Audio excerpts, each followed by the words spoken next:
La música puede hacer que seamos infieles o que terminemos una relación amorosa que no queremos terminar.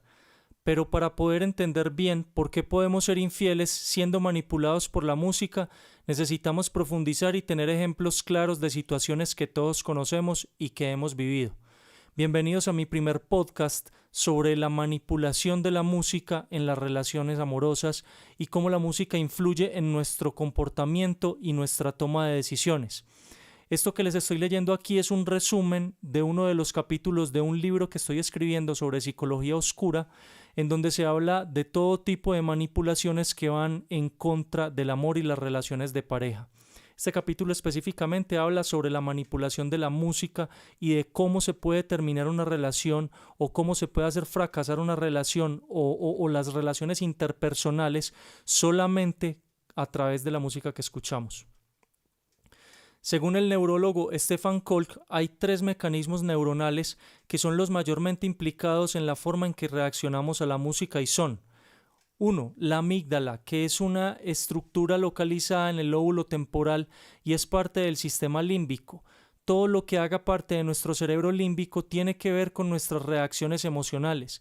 Por eso cuando escuchamos una canción de amor u odio, tenemos sentimientos que nos vinculan positiva o negativamente a esa canción que estamos escuchando. Si la voz del cantante y su ritmo son buenos, la canción está bien musicalizada, tiene buena mezcla y masterización. Imagínense el efecto que puede lograr en quien la escucha, sin importar si el mensaje es positivo o negativo, solamente importando que cause sensaciones. El núcleo accumbens es un conjunto de neuronas que es parte de la vía mesolímbica. Está conectada a lo que nos produce placer y motivación como la comida, el sexo, el dinero o el poder. Y tiene que ver con el comportamiento hedonista, con las ganas de repetir lo que nos gusta mucho, incluso con ese placer inmundo que produce el tema de una infidelidad. Tiene que ver mucho con este comportamiento, el comportamiento hedonista. Esa tercera parte es la que a mí más me interesa personalmente y ya les voy a explicar por qué. El hipocampo es una estructura del cerebro que está profundamente arrumada en el lóbulo temporal, procesa y almacena los recuerdos, es decir, que ayuda a retener los mensajes que escuchamos de la música. Repito nuevamente, no importa si el mensaje es negativo o es positivo, esta retención de información nos puede llevar a tener una idea en bucle. También tiene que ver con la audición y regula la regulación emocional. Se activa cuando escuchamos frases musicales reiteradamente, como por ejemplo el coro de una canción diciendo repetidamente me enamoré, yo me enamoré, me enamoré. Esos meros coros son una idea en bucle y el hipocampo, perdón, almacena los recuerdos y tiene que ver con la forma en que sentimos esos recuerdos que almacenamos, y además tiene que ver con la audición. Es decir, la música entra por el oído, se almacena en nuestros recuerdos y además regula nuestros sentimientos. Por eso me interesa tanto todo lo que tiene que ver con el hipocampo y por eso les decía que me interesa más esta parte que las otras dos. Las otras dos también tienen que ver y vamos a profundizar más adelante sobre este tema. Es por eso que la música emocional desencadena la reacción de esta estructura y ayuda con las reacciones emocionales que tenemos frente a la música que escuchamos. Nuestras relaciones afectivas siempre tienen presente la música. Cuando nos estamos enamorando tenemos la tendencia a conectarnos con alguna canción, ya sea que esté haciéndose popular o alguna canción antigua que ya conocemos, pero que misteriosamente encaja con lo que sentimos o queremos decir. En la etapa del enamoramiento, por supuesto que estamos buscando consciente o inconscientemente música que hable de amor, deseo, lealtad o de los sueños que queremos crear con una pareja. Hago un paréntesis aquí para recomendarles una canción muy bacana que se llama Turn Your Likes Down Low, que es de Lauryn Hill con Bob Marley. Es una canción muy bacana. Las repeticiones de los coros tienen mensajes muy bonitos y yo sé que les va a gustar mucho a la gente que le gusta la música positiva. Repetir un mensaje con buen ritmo hace que hace que la memoria y el comportamiento cambien. Este tipo de métodos también se usan en el marketing y la publicidad. La música tiene un altísimo contenido de marketing y publicidad. De hecho, las mejores campañas publicitarias tienen Participación de artistas. Recordemos el comercial de Acate con J Balvin. J Balvin ha sido un fenómeno en Colombia, un fenómeno absoluto en el tema del reggaetón. Y ahí mismo Acate aprovechó esa situación y de una vez cogió a J Balvin y de hecho transformaron una de las mejores canciones de este artista en una canción comercial que hablaba ya no de Acate, perdón, ya no de lo que hablaba originalmente la canción de reggaetón de J Balvin, sino ya diciendo cosas de Acate con la melodía de esta canción. Es que, ¿cómo es?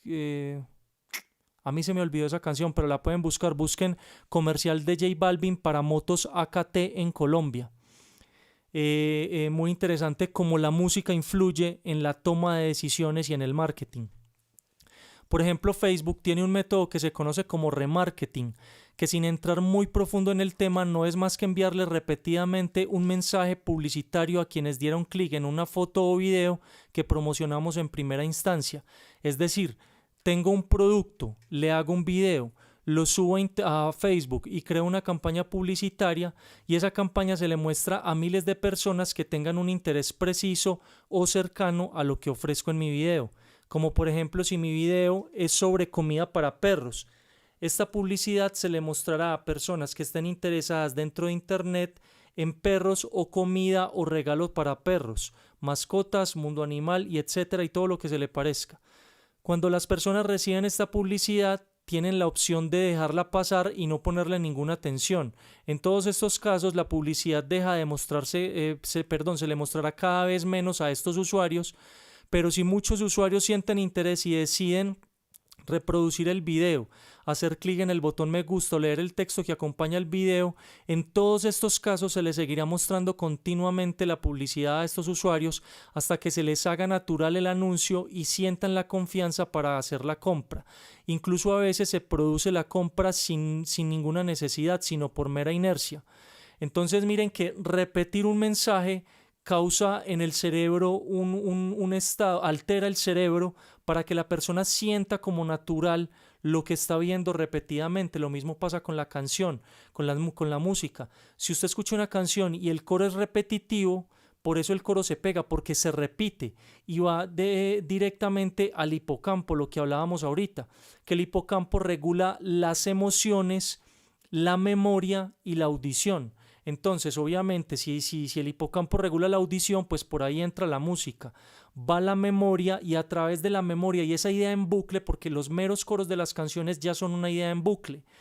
Una canción como por ejemplo de mi vida te boté, yo te boté, ya ese mero coro es una idea en bucle que es repetitivo y cuando se almacena en la memoria nos crea también sentimientos, porque todo tiene que ver con el hipocampo, los sentimientos, lo que escuchamos y lo que almacenamos en la memoria. Miren cómo se va relacionando todo esto y cómo sin querer estamos siendo manipulados por la música y podemos hasta terminar una relación amorosa sin darnos cuenta y sin querer. Las emisoras en sus mejores tiempos hacían lo mismo, nos mostraban las canciones que les convenía mostrar de forma repetitiva y aunque no nos gustara la canción, llegaba un momento en el que la cantábamos o la bailábamos.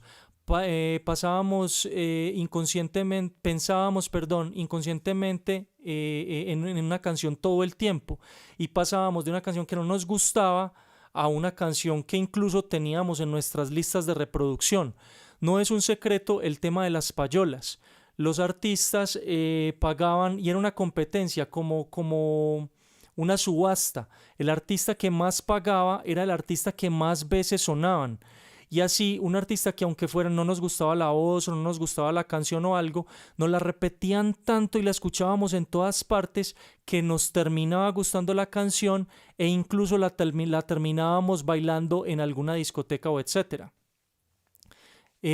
Cuando pasábamos por un sitio y alguien escuchaba esta canción, ese sonido ya estaba asociado a buenos o malos momentos que pasábamos con amigos, parejas y familiares, y se creaba un tipo de sugestión por asociación y de tanto escuchar la canción ya creíamos que nos gustaba, pero fue simplemente una manipulación. En este libro que estoy escribiendo también hablo de la sugestión, que tiene 3 facetas: la sugestión por asociación o por enlace, la sugestión por autoridad y la sugestión por imitación. En otro podcast les hablaré más sobre esto, pero básicamente uno asocia, así como los aromas, también es la música. Cuando uno escucha una canción con una persona con la que vivió buenos momentos, cuando vuelve a escuchar esa canción más adelante, puede volver a tener buenos momentos, buenas sensaciones con esa canción por el mero hecho de escucharla. Seamos francos, ¿cuántas veces las radios nos hicieron escuchar 1000 veces malas canciones y llegábamos al punto de aceptarlas porque repetitivamente las escuchábamos? Ahora pensemos, ¿qué efecto tiene esta repetición constante en nuestro cerebro y la toma de decisiones? Es decir, si aceptábamos una canción que no nos gustaba por lo mucho que nos las repetían las emisoras, ahora imagínense lo que puede causar el mensaje repitiéndonos y resonándonos a toda hora en nuestros recuerdos. La música suele tener buen ritmo, aunque no nos guste una canción, suele estar bien elaborada por músicos e ingenieros del sonido, y es por esto que la música estimula la percepción y la comunicación según el mensaje que escuchamos, porque nos agrada y nuestro cerebro aprende más por lo que escuchan nuestros oídos que por lo que ven nuestros ojos. Si el mensaje es repetitivo, puede guiarnos a tener una idea en bucle, y si esta idea en bucle tiene que ver con ser infiel o terminar una relación con una persona que amamos, simplemente vamos a tomar una decisión errática e impulsiva que después vamos a lamentar, y lo más difícil de este asunto es que ni siquiera vamos a entender por qué tomamos esta decisión.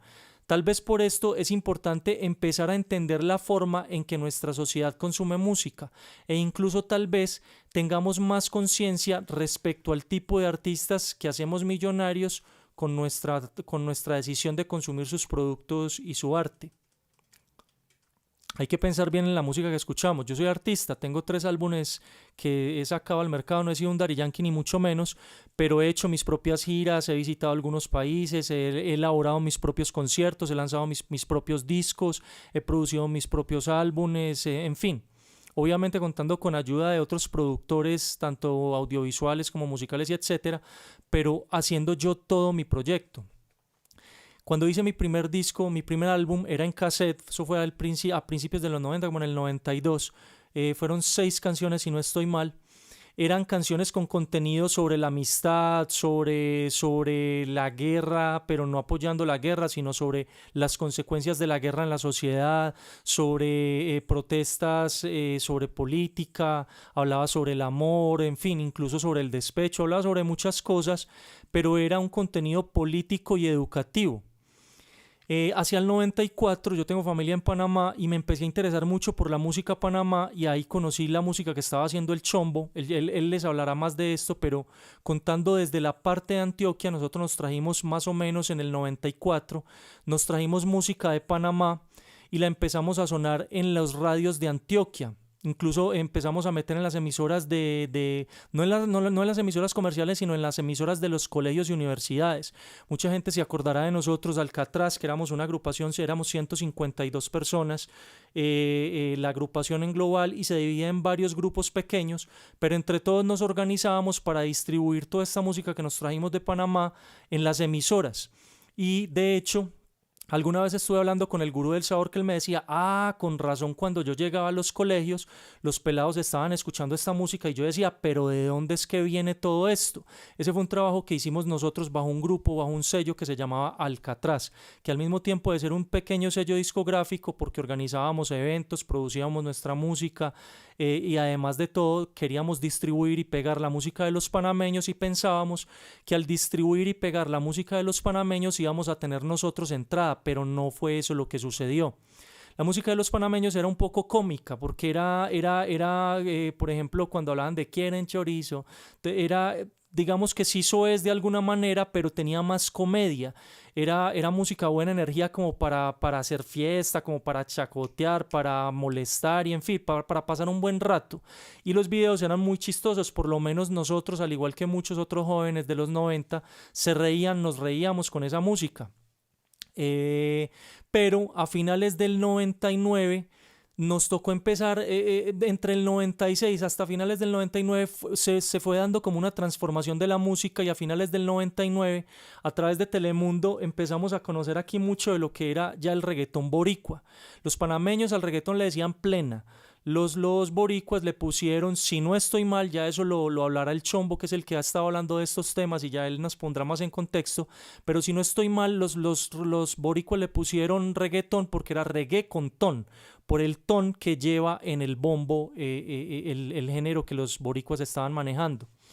Entonces los boricuas empezaron a meter un estilo más propio, un estilo ya no tan del lado de lo que hacían los colombianos en la zona de la costa y los panameños y los de San Andrés, sino un sonido más mezclado con el hip hop gringo. Entonces pues a nosotros nos gustó mucho, yo fui uno que llevé a muchas emisoras ese tema de yo quiero saber si cuando empiece el ritmo, que es un tema de Ivy Queen, lo llevé a varias emisoras, traté de que lo sonaran, pero nos decían que eso jamás iba a pegar acá porque que era muy vulgar. Lo llevé a todas las emisoras, a todas, las de rock, las de salsa, las de merengue e incluso a algunas emisoras que ya tocaban hip hop y nos decían que no, que eso era demasiado vulgar y que eso jamás iba a pegar acá. Eso también lo tratamos de hacer por los lados del 94, 95 con lo de Cuentos de la Cripta, con lo que había producido el Chombo.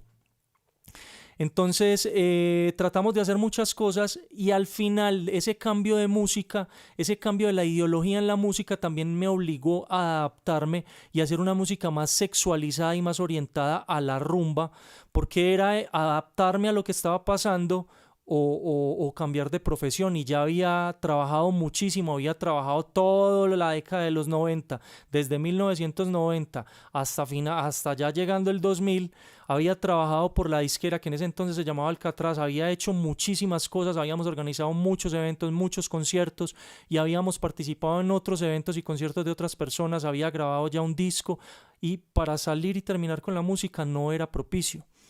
Entonces, con este cuarto álbum quiero también llegar y cambiar las cosas, por eso estoy como tan interesado en este tema, para volver otra vez a la rama espiritual de la música.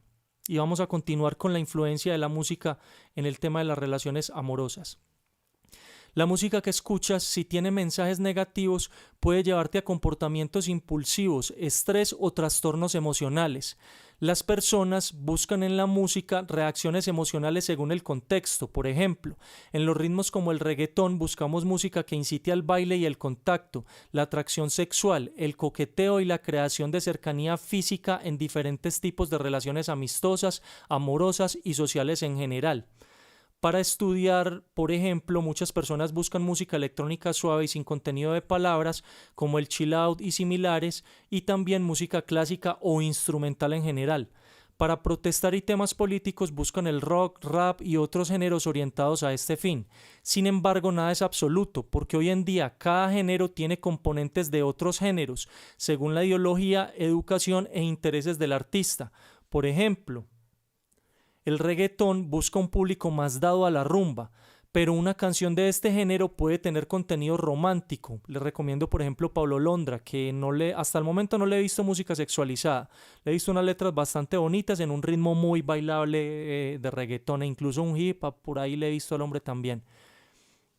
Lo mismo pasa con el rock o el rap, que pueden tener contenido de amor o naturaleza o incluso también contenido de rumba o un contenido más punani. Hablar de joyas, en el hip hop se habla de joyas y las mujeres y todo este cuento. Por todo lo explicado anteriormente, es que la música afecta la forma de pensar, los valores y el comportamiento. Por ejemplo, una ruptura amorosa, una canción que dice volveré, le puede crear a una de las personas o a la pareja una falsa expectativa sobre el regreso de su pareja que ya no quiere volver a estar con nosotros. O en una discusión normal de pareja, una canción que dice de mi vida te boté, yo te boté. Ese puede cambiar la percepción de la realidad de una de las partes o de ambas respecto a los conflictos que está viviendo una pareja y cómo quiere esa pareja resolver los conflictos. Y volvamos y profundicemos. Si tenemos una pelea con nuestra pareja, vamos a una discoteca, consumimos alcohol y escuchamos una canción que dice de mi vida te boté, yo te boté, o un mensaje sobre orgullo y ego, en vez de un mensaje sobre amor y conciliación, esto nos puede conducir a cometer un error totalmente creado y manipulado por la música que estamos escuchando y terminar con una relación que no queríamos terminar para después lamentarlo sin entender por qué actuamos de esta forma. Yo sé que muchos de nosotros en algún momento terminamos una relación y decimos, yo, ¿por qué hice esto? Muchas veces, no siempre, algunas veces puede ser un comportamiento impulsivo natural de la persona, pero diría yo que la inmensa mayoría de las veces estamos siendo manipulados por el entorno y ni siquiera lo sabemos, y por la música que lo escuchamos y ni siquiera lo sabemos. Es decir, hasta qué punto nuestras decisiones son realmente nuestras decisiones y en qué momento estamos teniendo un comportamiento errático basado en una fantasía creada por una emoción que fue implantada en nuestro cerebro a través de un sonido que nos gustó escuchar y disfrutar. Y en un contexto específico como la rumba, porque aunque la música es increíblemente poderosa para implantarnos ideas, el contexto, el ambiente, la compañía y el consumo de drogas como el alcohol también juegan un papel muy importante en esta toma de decisiones, siendo la base principal el control de la música sobre las ideas. Volvamos a los ejemplos. Nos han inculcado la falsa creencia de que el amor todo lo perdona, que es eterno, que es único, que puede con todo y que no tiene límites. Supongamos que tenemos una relación que se acabó definitivamente, porque la realidad es que todo llegó a su límite, y pongamos nuevamente el contexto de la rumba, que es bastante típico en nuestra sociedad, sobre todo en la sociedad latina, que somos amantes de la rumba y de la vida nocturna, y en este contexto terminamos una relación. Nos vamos para la discoteca con los amigos, conocemos una persona atractiva y bailamos con esta persona una canción que dice con muy buen ritmo. Ustedes han escuchado esta canción que dice regresa pronto, por favor, pronto, muy pronto, aquí te espero. Se las recomiendo, se llama Regresa Pronto de Grupo Galé. Piensen bien con calma el mensaje tan poderoso que le está enviando esta canción a nuestra amígdala, núcleo accumbens e hipocampo, más aún teniendo en cuenta que estamos en una depresión, o sea, estamos deprimidos, más susceptibles a ser manipulados todavía porque estamos deprimidos. Una persona deprimida es muy susceptible a cualquier tipo de manipulaciones. Pero en este ambiente, más aún teniendo en cuenta que estamos en una depresión, pero en un ambiente que nos produce alegría momentánea, cegados por una iluminación increíble y un sonido impecable a todo volumen, con el que no podemos escuchar ni siquiera nuestros propios pensamientos, sino que escuchamos única y exclusivamente el mensaje de una canción que nos dice que queremos que regrese a alguien que tal vez en realidad no queremos que regrese, o que tal vez esa persona ya no va a regresar, pero nosotros estamos ahí con esa idea en bucle: regresa pronto, por favor. Entonces miren lo importante que los meros coros de las canciones ya son ideas en bucle, y cuando se meten por nuestro oído, por lo que escuchamos, a nuestra memoria y tocan nuestros sentimientos, la forma en que sentimos ya empiezan a influir en nuestra toma de decisiones y se vuelven en una idea en bucle, porque todo el tiempo estamos escuchando regresa pronto por favor, y estamos escuchando la música y podemos creer que queremos que regrese esa persona y tal vez ni siquiera queremos que regrese. Si pensamos detenidamente, esta situación es un cóctel acertado para que nuestro comportamiento sea errado sin ser nuestra culpa. En una situación así seremos víctimas de una manipulación que no podemos ver y que en ocasiones ni sabemos que existe. Estamos siendo hipnotizados de una forma amable, eficiente y absolutamente oscura. Miren qué complicado es este tema. Entonces, este capítulo tal vez nos pueda ayudar a pensar un poco más sobre el tipo de arte que consumimos, la forma en que educamos a nuestros hijos y la música que consumimos con nuestros seres amados. Pero mucho más importante, espero que con todo lo escrito aquí pueda lograr que el lector piense bien a qué artistas hace millonarios comprando sus productos y su música. Entonces podríamos pensar que tendríamos que hacer toda la música positiva, entonces ya en toda la música vamos a hablar de flores. No es eso, porque también la sexualidad también hace parte del mundo y de las personas y de nuestros sentimientos. La rabia, la ira, la maldad también hace parte de la sociedad y del mundo.